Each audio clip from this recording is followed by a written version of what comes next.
Welcome to the JOMA Preventative Health Podcast, hosted by the Jewish Orthodox Women's Medical Association.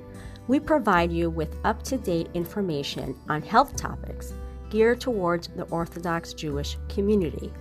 This podcast content is provided for informational purposes only and is not intended as medical advice or as a substitute for the medical advice of a physician.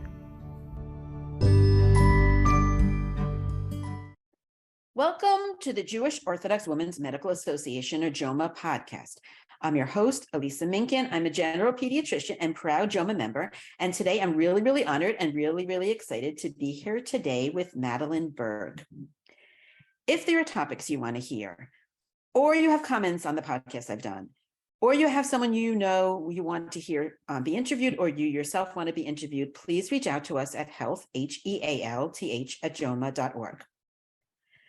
So this interview with Madeleine, I found her when I got her book from the library, which is called OMG, You Think I'm Fat, How to Talk or Not Talk About Your Child's Weight.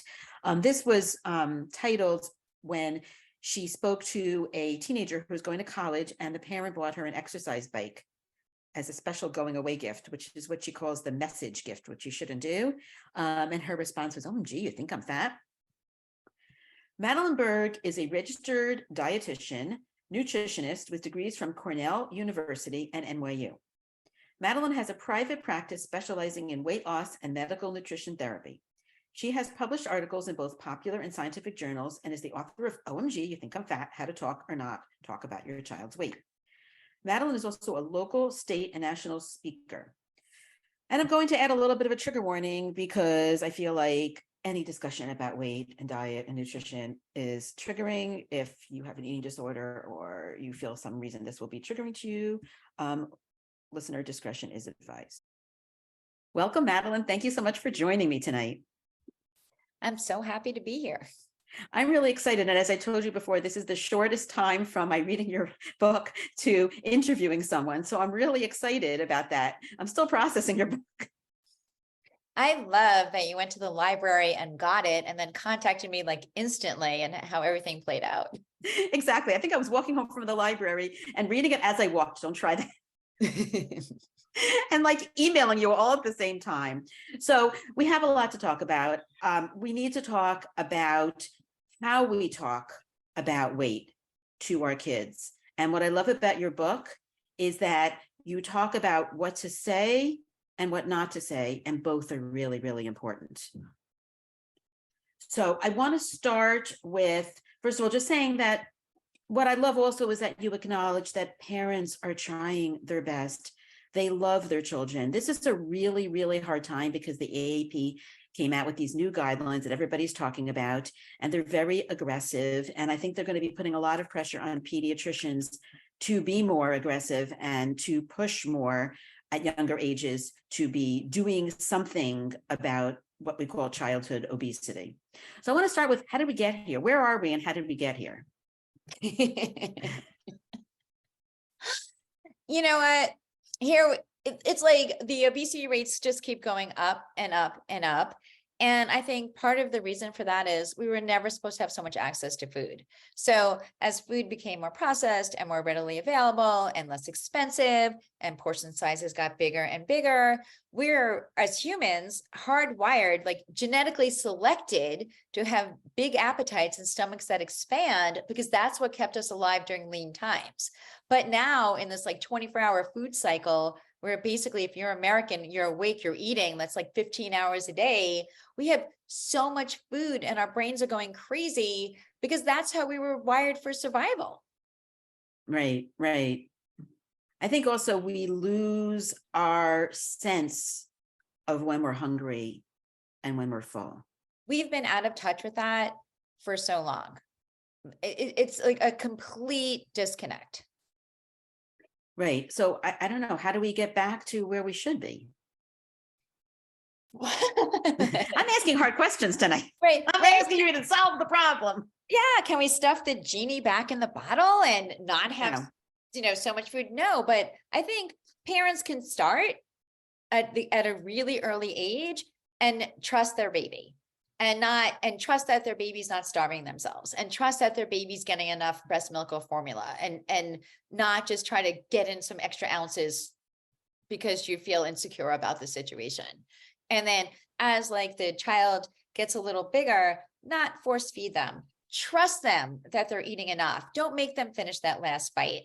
They're little teeny people. They hardly need any food. But if we're always telling our kids when they're hungry or when they're full or they eat too much or they eat too little, they'll never know hunger or fullness in that way that's intuitive, because we've stolen that from them at a very early age, constantly like force feeding them or artificially stopping them from eating. Right. Or snacking, that is all day long. Right. So basically we are a snack culture, and that goes back to, if you're American, you're awake, you're eating. We are never not eating. I mean, think of all the moms who walk around with goldfish in their purse to keep their kids quiet. Right. Right. You know, like That's food's true. the answer to everything. Like, oh, shush, you're hungry. And like, maybe the kid is not hungry. Maybe they're cold. Maybe they're cranky. Maybe it's something else. But we jump to Right. that. Right. And also use food as a reward, use food when a child's unhappy. You know, there's so many things we could be doing. I'm going to recommend that people scroll back in my talks, because I did a talk called Hunger Games with Yafi Lavova, who is a pediatric nutritionist, and that has a lot of good information about early feeding. I've also done one where we focused on bottle feeding with a speech therapist, Louisa Ferrara Gonzalez. Don't remember the name of that one. I've done one with an occupational therapist on feeding issues. I've done so many on this topic because it is so primal. Right. But that's kind of also like where it starts. And also, if you want to go even before you have the kids, right? I think that when couples get together and they're going to get married, they talk about so many things. They talk about, you know, how religious their kids are going to be. They talk about, you know, what school district, you know, where we're going to live, how close we are, all these things, right? But they almost never talk about their food philosophy. How are we going to raise these kids? Are we going to have brunch every Sunday? Are we going to do family walks? How much ice cream or how little ice cream? Are we going out to dinner every night? Like, how are you raised as a kid? You want to repeat that, or you want to try something new? And couples are almost never on the same page when it comes to this. That is really, I've never heard that before. I was thinking along the lines of, you were going to say you should work on your own food issues. And that too. But also, but when you're forming a family, how are you going to feed the family is so central to that. Right. But people just don't talk about it. You're right. You're right. They really should. But they also should, I'm getting back to their own issues. And the reason is because it is so hard not to repeat patterns. Right. And so if you're saying, if you want to know how we got here with this mess, right. Kids inherited it from their parents, and they got it from their parents, and they keep passing it down to the next generation. Whenever I see, like, I don't see kids, but I'll see like maybe late 20s, you know, like late teens, rather, early 20s. I'm always make them promise they will not do this to their kids. I'm like, just stop the cycle. Stop passing down this diet crazy to the next one. Right. Diet crazy. So I want to talk about diet culture, because when you talk about passing, a lot of what we're passing is actually what's called diet culture. Exactly. Where, you know, you think that there's some kind of quick fix, or that there's something wrong with you because you want to eat food, or like there's so much like crazy ideas about weight and food, and that you should feel guilty. I just spoke to a lovely young woman today, and I've already seen her mom and two of her sisters. So I knew pretty much about her family history, but she said something new today. And it was, every time that her mom or her aunt or her grandmother eats something like that they think is like super delicious, then they'll eat it, enjoy it, and then spend 20 minutes about saying how guilty they feel about it. Oh. So now this poor girl is feeling guilty every time she eats something. So that is what I'm talking about, something passed down from generation to generation that I would really like to normalize this kid's eating experience. And, you know. Right. Have you ever had a relative say, oh, I would really love that second slice of cake, but I shouldn't? I'm like, keep that to yourself. We Right. all don't have to know your thought process. And every time you say this out loud and your kid's looking up to you, you're thinking, wow, I should feel really bad about eating that. I shouldn't feel good about it. That's something I shouldn't do. But my mom's doing it. It's so confusing. Right, right. I mean, what you're doing is you're moralizing eating. Why? Exactly. And like, it's not a moral issue. But that's part of the diet culture, right? Where thin is good. Or like what you're eating is not a moral issue, even more importantly. Mhm. You know, so if you, but going back, not necessarily thin is good, but if you have two children and one is lean and they're eating an ice cream, oh, that's so cute. But if one's a little chubby and they're eating ice cream, you're ready to, you know, get the parents carted away for child abuse. No one thinks that's cute. And by the way, that happens a lot in families. Parents will say, I don't know what to do. One of my children is overweight and I see them sitting there and they want that second donut, for example. They won't have a problem with their thinner child having dessert, So but they will with that child. healthy eating is healthy eating. And kids notice fairness more than anything else. So the worst dynamic, or one of the worst dynamics that can be created, is we have two kids, one's lean, one's a little overweight, and you treat them differently. And then one kid is constantly feeling punished. And it seems so not fair, because it is not fair. Right, right. And what could you do that would be productive in that scenario? What do people do that's not productive? Let's talk about some of the do nots, because I think that it's so automatic. Like I said, that's why I think it's so important to go back to your childhood. And, you know, maybe, I don't know if there's people out there who are food therapists. I don't know if that's, I guess, I know there's intuitive eating coaches.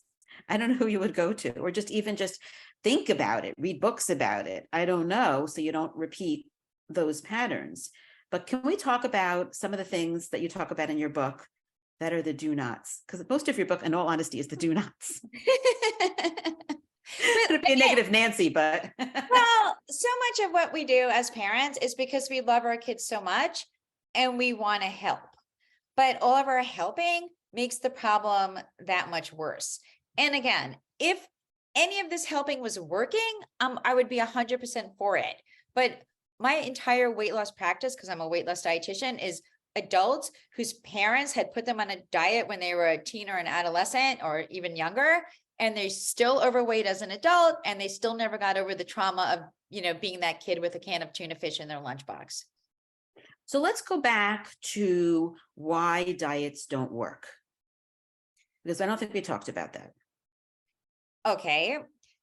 Because diets don't work because we are living, breathing, dynamic organisms, right? It's not like you painted a picture and you could just admire it and it's static and that's always the way it is.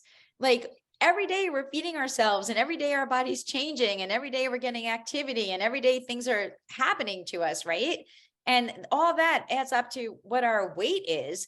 And the reason why diet doesn't work is that they act like it's going to be a quick fix, when what we have to be looking at is the long game, like making small sustainable changes that you can do forever. Because if you can't actually change how you're approaching something, you're never going to get the results you want and you're never going to get to keep them. So going back to like what I think about the pediatricians, if we can go back to that for a second. Yeah, we really have to be in the pediatrician's office at this point. Right. So let's say we're in the pediatrician's office and, you know, you're going over what the guidelines are. And then so like they're telling you, you have to tell them, look, according to our chart, you know, your child's obese or your BMI is not matching up, you know, to what we expect it to be. You kind of like throw a grenade into the situation because, and you're like, oh, eat more vegetables, don't play video games. Like, as if they hadn't thought of that before, right. You know? So now the kid feels like punished. And now what oftentimes happens, they leave you, they hold it together while they're in the office. They go into the car, everyone's yelling and screaming or crying. And it's a complete meltdown because the parents are frustrated and they want to help. And the kid feels persecuted and nobody knows what to do. And then maybe for like 2 weeks or even 2 hot minutes, all the junk's thrown out of the house and nobody's watching any video games and everyone's punished and something, you know, whatever, but that's exhausting. And in a very short amount of time, everything's back to normal and nothing's changed. Right, right. Is this why you don't work with kids? Yes. This is why I don't work with kids, because I have seen kids here and the parents promise me that the kids want to be here and it's their idea and they really want to. And the kid is literally sitting here with their arms crossed like they're held hostage. That's not somebody who wants to be here. That was somebody who's like coerced or was a good child and they want to do what mommy and daddy wants, but it's not what they want. Right. right? That's even if they seem to be complying. Oh, but it's like, it's virtually impossible with the way we have, like, and it's so unfair because some kids can eat whatever they want and never gain weight. And other kids can have one cookie and gain 2 pounds. Like, and that's just facts. Everybody's metabolism is different. Right. I mean, we could go on a whole tangent about the BMIs and how they're flawed, and some people are just in bigger bodies. You know, nobody should be reduced to a number.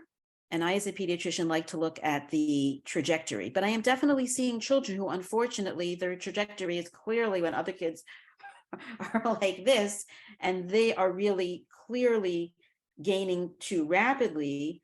That's a problem. It is a huge problem. My problem with it is that we don't have any good answers. And Right. it's possible that those 2 kids are actually eating the same amount of calories. It's actually possible. Look, I have a client, when she went to college, she was like a friend group of 8 girls, and they were eating pizza in the middle of the night. They were being college kids, drinking and everything. She's the only one that gained weight out of all those 8 girls. Everyone was doing the exact same thing. She wasn't Wow. eating pizza alone. She was eating it with her friends. She paid the bill. Wow. That's why I think when we start like moralizing, like, oh, you have no self-control, you don't have any discipline. That's not what the issue is. The issue is everyone's body reacts differently, and our environments are so overloaded with calories that a lot of bodies can't handle that. Right, right.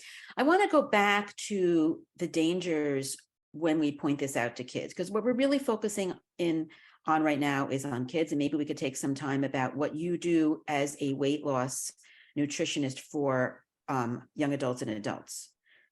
I think it's important that you do that you are doing that, and that you are pro weight loss, because not everybody is, today's day, is pro weight loss.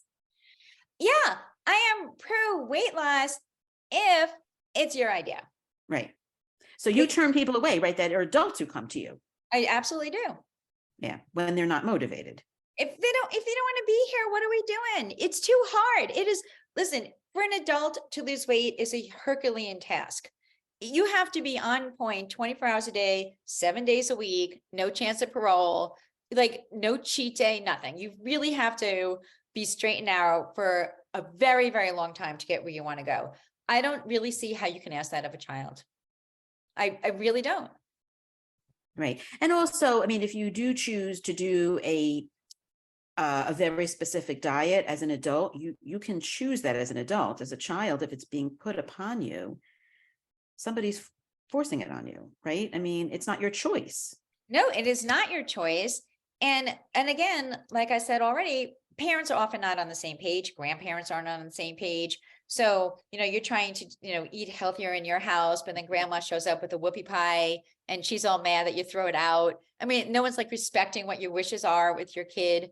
I mean, I feel like I have 4 kids, they're bigger now, but I fed them in a certain way, but they got junk everywhere that they went.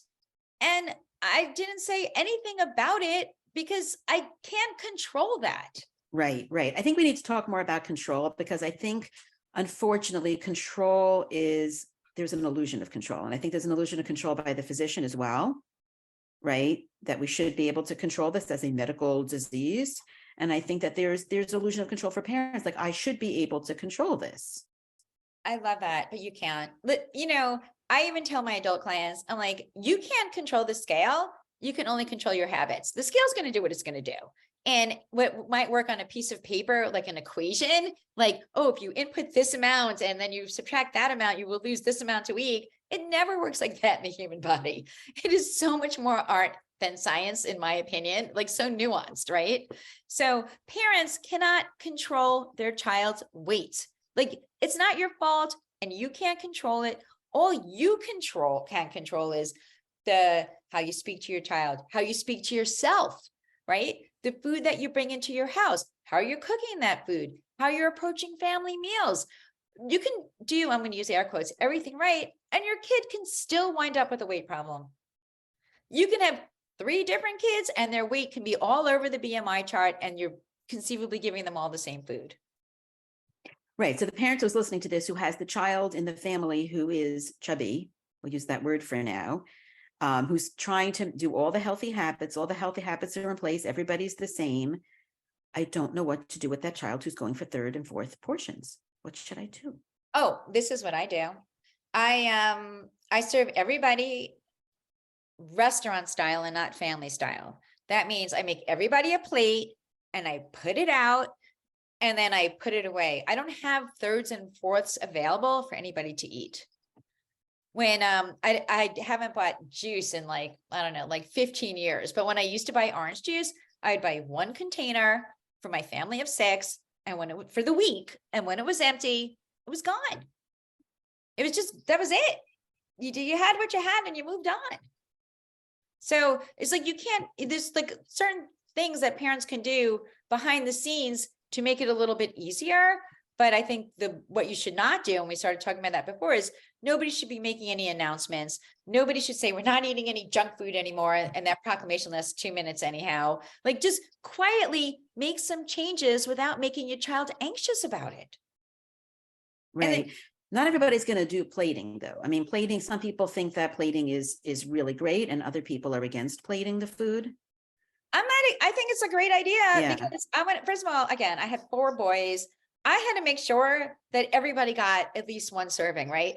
Before somebody else ate them at a house and home. Right. Like, even now, you know, my son that here is 23. I plated his dinner. I'm like, here you go. Your adult son. That's pretty hilarious. Well, that, you know, I can't have him eating the dinner that was made for everybody as for one person. Right. But I'm thinking that if you're doing that, you wouldn't be plating obviously different amounts. Like, how often would that be if you were like, okay, now here's my diet portion for my chubby child? There is no diet portion. You're misunderstanding me. There is no diet portion. It's just everyone's getting their dinner. That's not even what the issue is. It's almost never the meals. It's always the snacks. Right. But I'm stuck on plating. I'm stuck on plating. I'm sorry.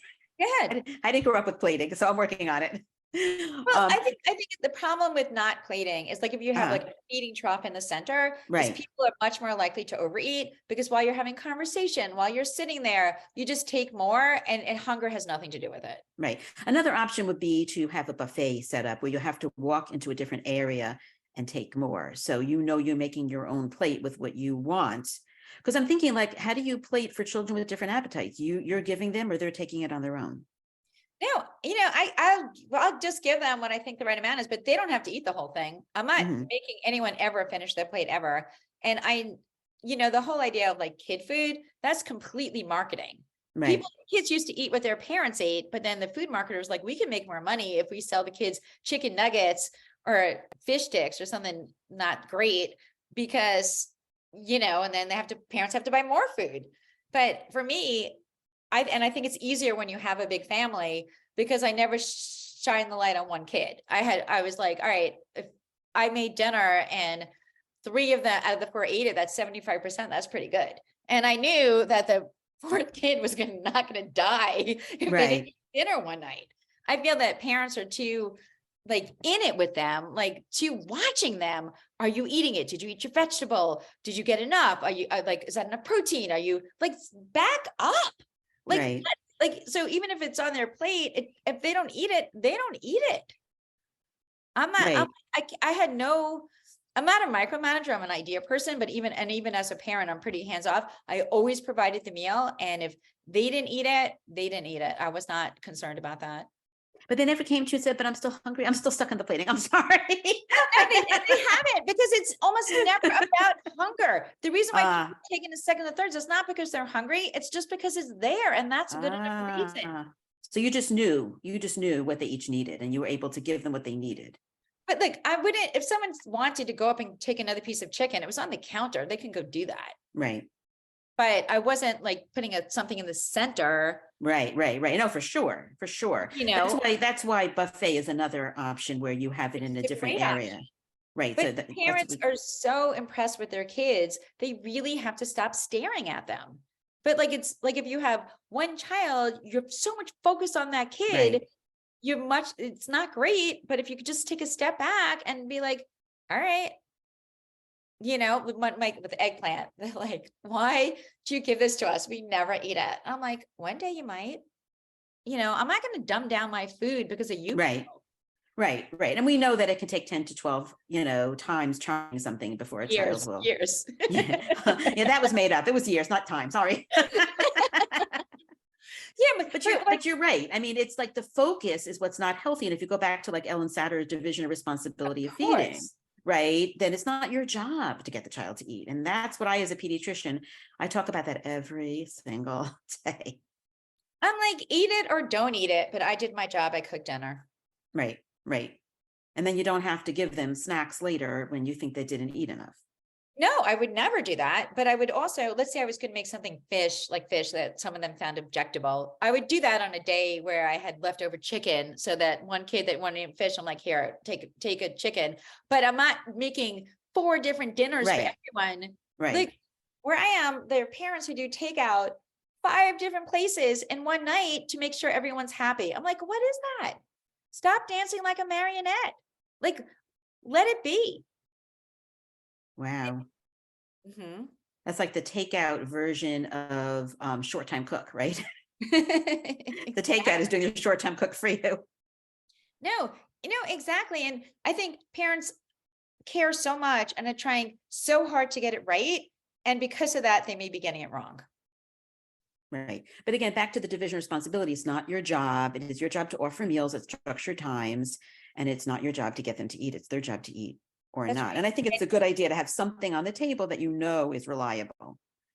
Even if it's just bread, they can live on that. Man can live on bread alone, actually. Yeah, but even that, kids aren't going to starve themselves. They're going to be okay. It's like, it's going to work out, but the more impressed you are by their making a stand about some kind of food, the more they're going to dig their heels in. Right. I'm not a big fan, by the way, of just take one bite. I know some people have what's the name of the bite they call it? There's a name for it. I don't know. The no thank you bite. Yeah, I think it's called the no thank you bite. Right. Well, you have to have at least one before you say no thank you. I don't, you know what? I wouldn't even do that. I would put it on their plate and they could eat it or not eat it. Right. But I'm not, there's no bribes with food. Right. I'm not like begging somebody to eat. I'm not going to be devastated if they didn't eat. It's like, all right, move on. Right. I want to go to a line that you said. We're still on the myth of control. We haven't moved away from that. But you have a line commenting on how much your child is eating is positively correlated with BMI. I never heard that before.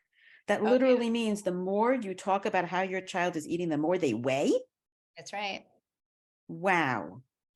Because again, think about this, right? Like as an adult, so now all of a sudden someone's telling you, you can't eat that. Now you want to eat 2 of those. Like as soon as they shine a flashlight on it, now we have a problem, because the kids just want to be accepted and loved and know that they're okay.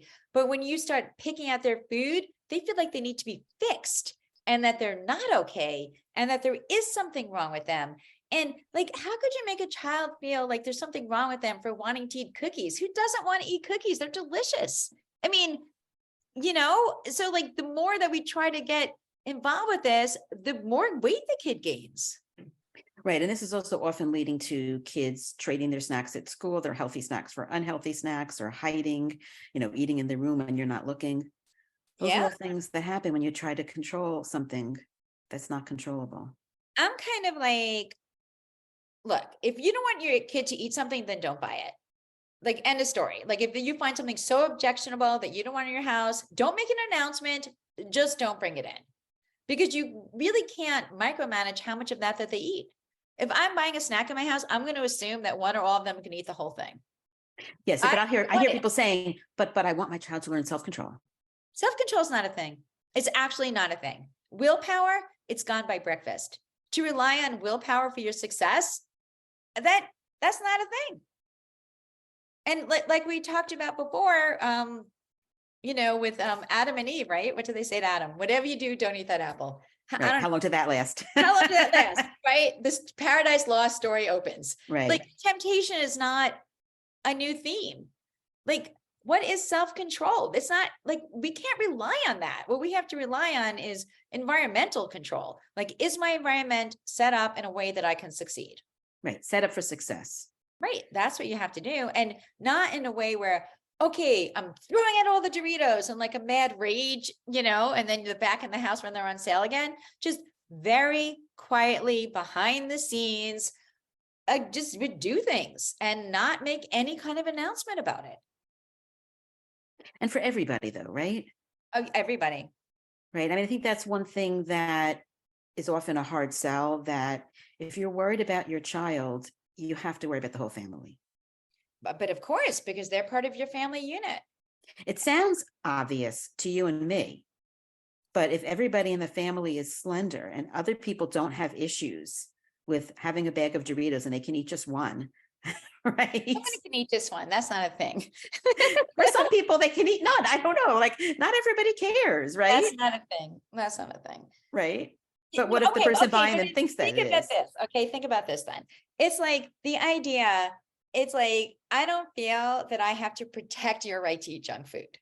Like, oh, I don't want to deprive my child of what, Doritos? Really? You don't want to? I'm very happy to deprive mine of that. And my kids eat plenty of junk, don't get me wrong. But it's like, I'm not also defending their right to eat it. I don't care.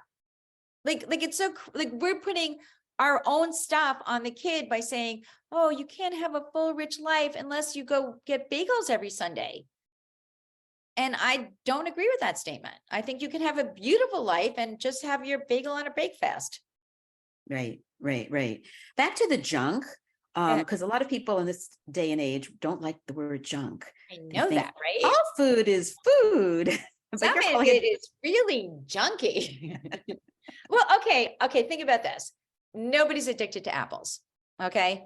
If I said to you, here, have a bowl of apples, I'll give you $50. You'll eat 2 apples, you'll tell me to keep my money. If there's chips on the table, they're going to be gone. I won't have to pay you a penny. Why? Because the food companies purposely made them with an addictive quality. So literally, if you look at their internal memos, it says, we want you, like a serving is a whole bag, sessionable, right? Once you start eating, we don't want you to stop until it's over. We're being manipulated by the food companies, and I find that outrageous. No, it's really true, but I don't think that little kids will understand that. I don't think it's our job to convince them of that. And I think the problem, What do you mean? I don't think that you should convince them of anything. I think kids should be oblivious to this. Exactly. I think the parents should just quietly set up the kind of home that they want to live in, and not, just because they had ice cream every Sunday or whatever their tradition was, they don't necessarily, they can pass that down, but they don't necessarily have to. And I feel so much of like what we're holding on to is we're like, we don't want to deprive our child, we don't want them to be deprived of anything.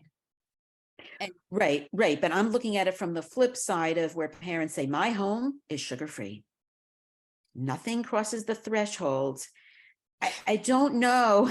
I don't know if that can also backfire. I know it can backfire. You can't win. Of course it can backfire. Listen, I have adults, right, with all weight problems. They complain that there was no junk. They complain that there was too much junk. You actually can't get it right. So instead of trying to get it right, try to do what lines up with your core values, what makes sense to you, what your long game is, what between you and your partner, whoever's raising your children, decide is manageable and reasonable, and how you want to do it. Because kids don't care what you say, but they're watching every single thing that you do. Right. And so let's say the mom is always on a diet, right? So, you see that a lot where I live, the mom is having maybe either diet food or outright, or she's eating like a little bit of fish and some vegetables, and the kids are eating chicken nuggets. And I'm always like, why are you giving your kids bar food? Like, you're basically teaching them not to trust food because you're not giving it to them and you're not eating it. Like you're eating maybe like a fake thing altogether. You know what I mean? You're sending a completely wrong message. Everyone should figure it out with that Venn diagram that they can all eat the same food. Right. Just normal food. Yeah, that's it. Exactly. I heard a story. Someone was over someone's house for breakfast and everybody was given an egg for breakfast. And she's like, I'm a teenager. I'm hungry. 1 egg is not breakfast. And then she opened up the cabinet and all this junk food was like falling out. And I thought like that is like, unfortunately, a sort of what's the word that I want? Just this dichotomy we have, right? Between thinking we have to limit, we have to be good. There's the good food. And then there's all the food that we really love. Yeah, right. And why can't like some of the good food be delicious? And, listen, if somebody feels like they're punished, it's never going to work. And coming back to like what a doctor's role is all this, how could you not feel singled out or punished when all of a sudden you're told, oh, and all the things you love, you can't have anymore, and get off your video games and go outside and and there are no other kids outside, I don't know what you're going to do. Oh, But it's so sad. go jump some rope. It's a societal problem. There's a lot of societal problems here. Yes, it sure is. I'm going to jump in as a pediatrician here. I've been avoiding this, but every time you bring it up, I'm like, no, don't talk about the pediatricians. I can't. And be there for your child and stand up to the pediatrician who means well. Call them beforehand and say, I'm concerned about my child's weight, but I will not have you discuss it in front of them. Exactly. Let's talk about it before or after. It may be really hard to reach them if you have an email or a text or whatever way that you can communicate, even if it means like barring the door before they come in and say, you cannot discuss this in front of my child. I think if there's anything to take out of this, it's do not allow the pediatrician to talk to your child about their weight. And that may sound controversial. But anyhow, it doesn't work. Just think about adults, right? They go to the doctor every year. Every year they gain 10 pounds. Every year the doctor's like, you should lose some pounds. Like, here's an idea, why don't you eat a little less and exercise a little bit more? And every time the patient goes, oh, okay, doc, sure thing. I'll see you next year. And then they come back and it never happens. Or they don't come back because they won't come back till they lose the weight. Right. And they do exactly 100%. Right. They defer their doctor's visits because they don't want to hear it. So why would we want to have children like have an aversion to doctors, like always starting from that point? Because honestly, I think it's humiliating to be standing there and someone to be commenting on your body. I really do. I feel like it's like a horrific experience, like a scarring one. It is. And I think it's the classic story of the child who was told at adolescence, you've gained 20 extra pounds, you need to lose it. And the next thing you know, they have an eating disorder. That can happen too. Or they go on the diet and then you have the whole yo-yo diet phenomenon, right? Yeah, and you started then. Yep. And now you're 100 pounds overweight. That's right. And that was triggered by a comment that a pediatrician who meant well, and in today's day with the AAP guidelines, I mean, as a pediatrician, it's really hard. It's my job to address this. I'm obligated to. You're laughing. What am I supposed to do? I'm only laughing because some people think it's my job. And I'm always like to the parents, I'm like, actually, it's not my job. It's yours. Right. And not with your words, but with your actions. Right.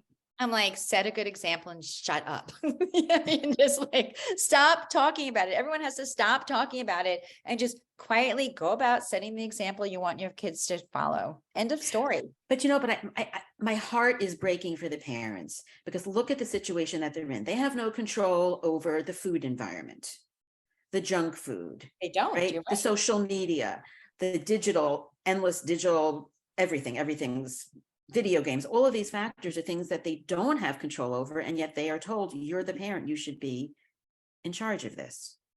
No, they can't control their child's weight, but what you can control is loving your child, being kind to your child, apologizing to your child if you've noticed that you've made some errors in the past, maybe snapped and said something unkind or mean. Show that you're human. You can stop the diet cycle by not obviously going on a diet in front of your child. Put your measuring cups away. Stop weighing yourself. Stop complaining about yourself. I mean, I see parents and I'm like, listen, you're the most gorgeous person in the world to your child, but you just keep saying terrible things about your body and your little kid's looking at you like, mommy's so gorgeous. But if she thinks that she's not pretty, how can I be pretty? It's just like crazy. The stuff that we pass down to our kids, all that negative self-talk. You're absolutely right. I just read a book called, it's been written a couple of years ago. It's by Virginia Soule-Smith, who's been a very active voice right now about the AAP guidelines. She wrote a book called The Eating Instinct, which if you haven't read that, have you read that book? Nope. Oh, it is it was 2018. And you have to read that book. It's phenomenal. And she told a story in this book. Her child had cardiac problems and had to be tube fed and had a feeding aversion, and had to learn to eat. And that's what started her whole interest in eating and the eating instinct. And at one point, her child was a toddler, and she was saying to herself, the mother was saying to herself, oh, my body, I've got to lose weight. And she found her 15-month-old going, body, body, body. Yes. Right. Uh-huh. Yes. 15 months old.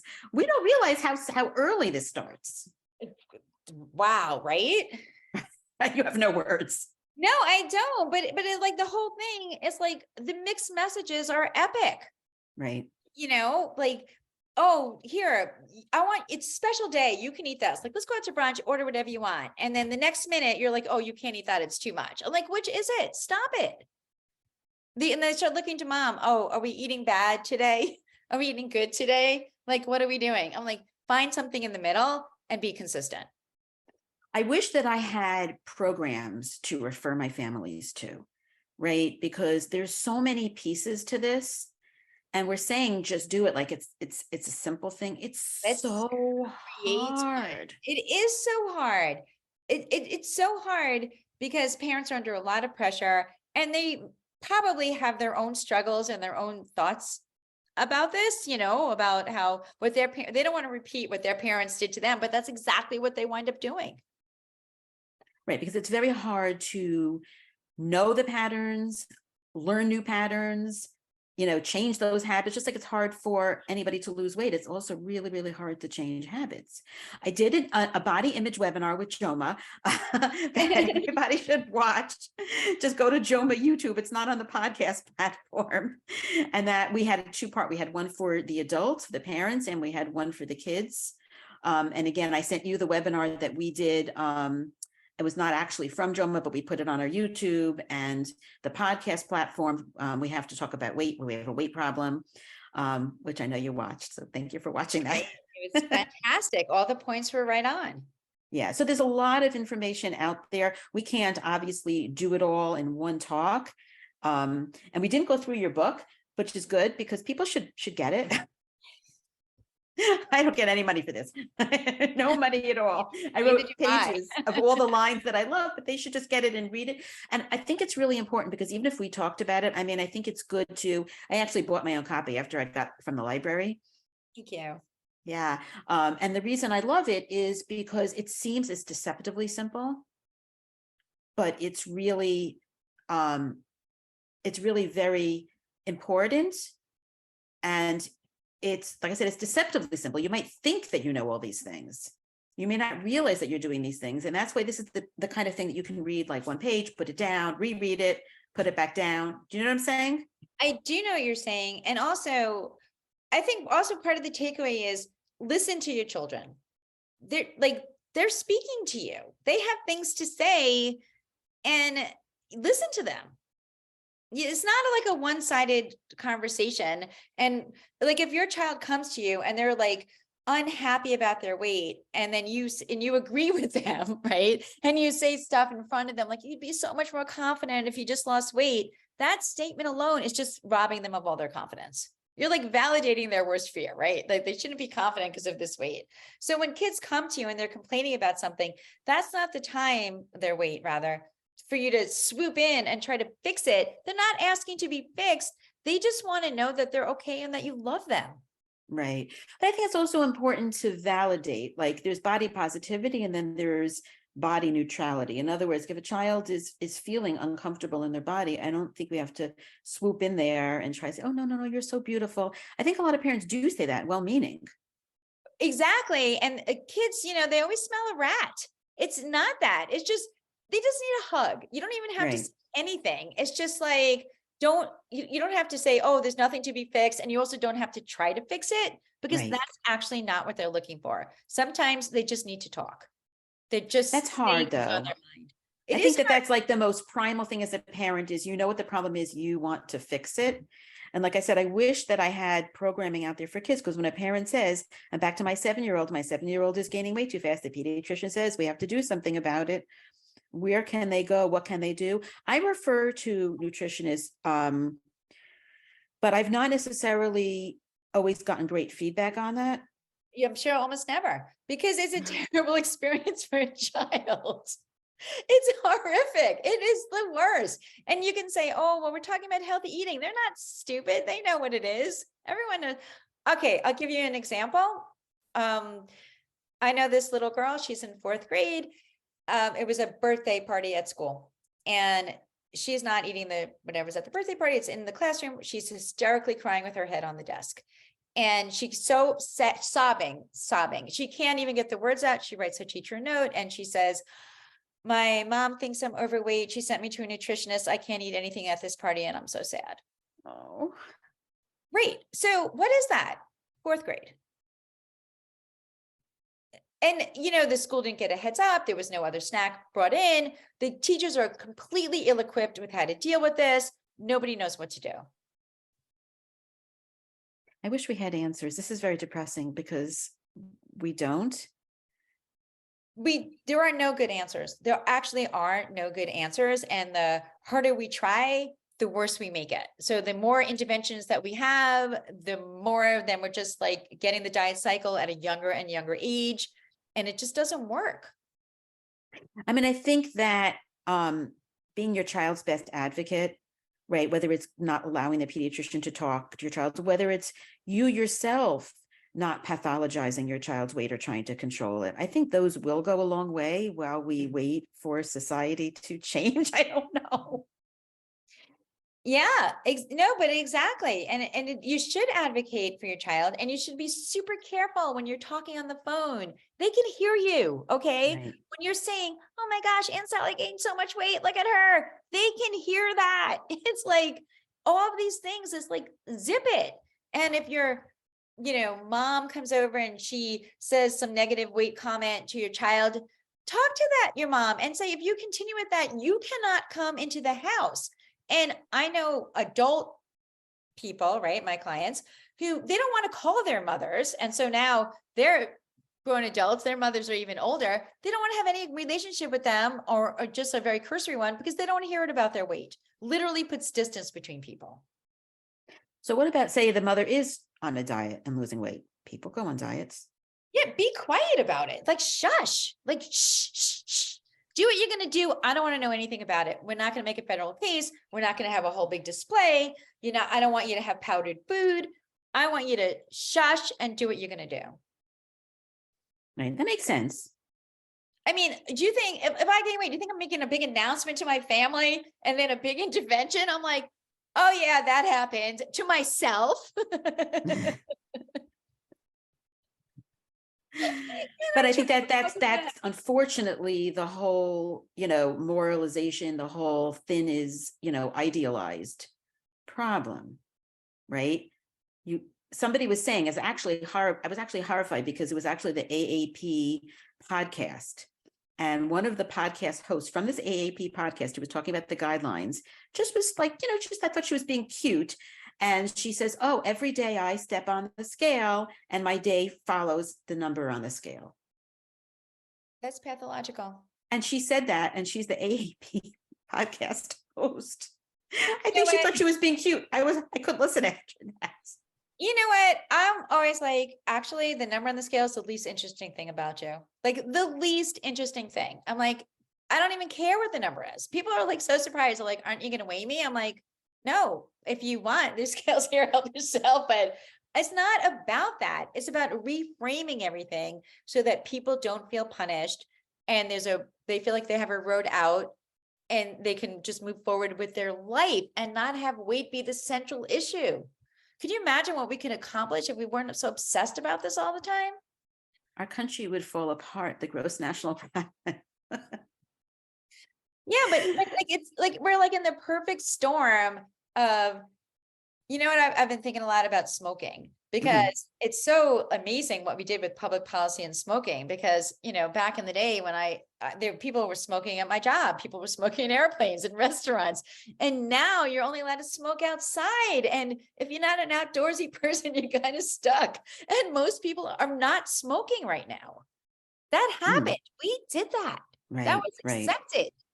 But with the food industry, we're unwilling or unable to make any kind of effective public policy, like countrywide, to do something about it. The packages keep getting bigger and bigger, and we just keep eating more and more.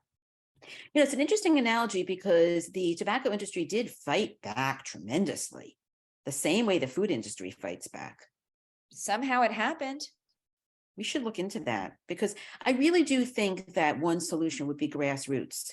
Maybe the moms going like, I'm not raising kids in this kind of this kind of society anymore. I'm not doing it anymore, whether they change their immediate, surroundings, whether they, fight on a political level. I did an interview with Marion Nessel. Of that. Yeah, she's amazing. And I was hoping people who are more political than me who would listen and get all up in arms. We all have a part to play in this. And even if it's just your own home environment and raising kids in a way that you're confident, right? Like you're confident about how you plated the food for your kids. You're confident in not having more orange juice or junk food or whatever in your house. We can do this on our own. But really, I do think that we also have to change society, because I think it's really hard for individuals. Yes, but think of it this way, right? With those 4 kids. So, and they eat plenty of junk. So I don't want you to think that they didn't. I never buy organic and all that, but fine. But I have a certain style of how I am and how I feed them. And we're a pretty active family. Everyone does something, but again, nobody was ever forced to exercise. Nobody was ever forced to do anything, because if you force someone to do it, they're going to hate it. Right. So you have to just have it there, and they do it or they don't do it. And that's what it is. So the kids go off to college, and at college, guess what? You can have soda for breakfast and you can have white bread, and you can have like all these things. And they did all of that stuff. And all 4 of them chose to come back, right? All 4 of them, they're like, they eat healthier than I do. Sometimes they accuse me of trying to kill them with what I cook. Oh, wow. But they came to it on their own. I just presented what I was presented, not preachy.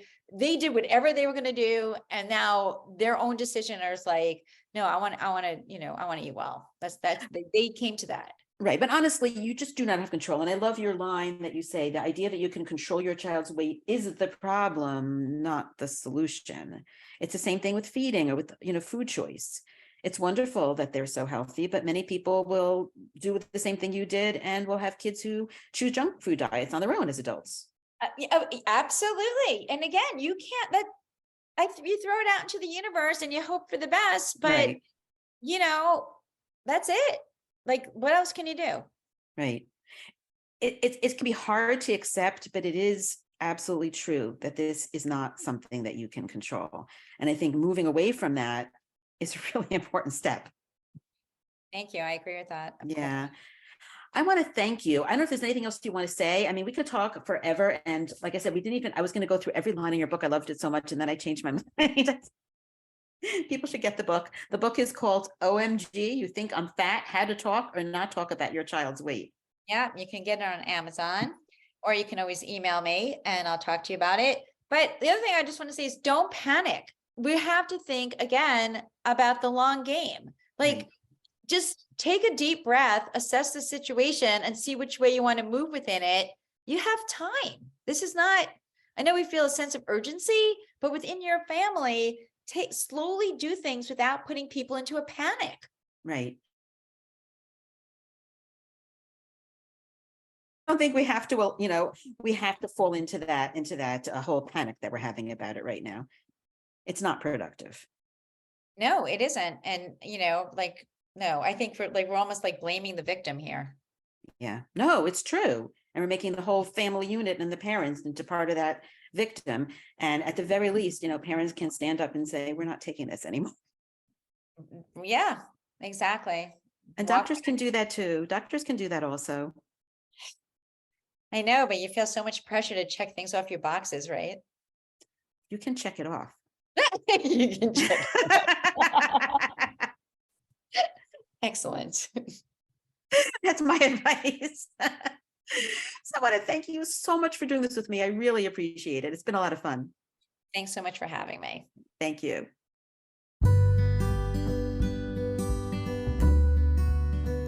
Thanks for listening to the JOMA Preventative Health Podcast. If you've enjoyed this, please rate and review us on Apple Podcasts and share this with your friends. For more information, check out our Instagram at JOMA_org. Check out our website, www.joma.org, that's JOWMA.org, or email us at health@joma.org.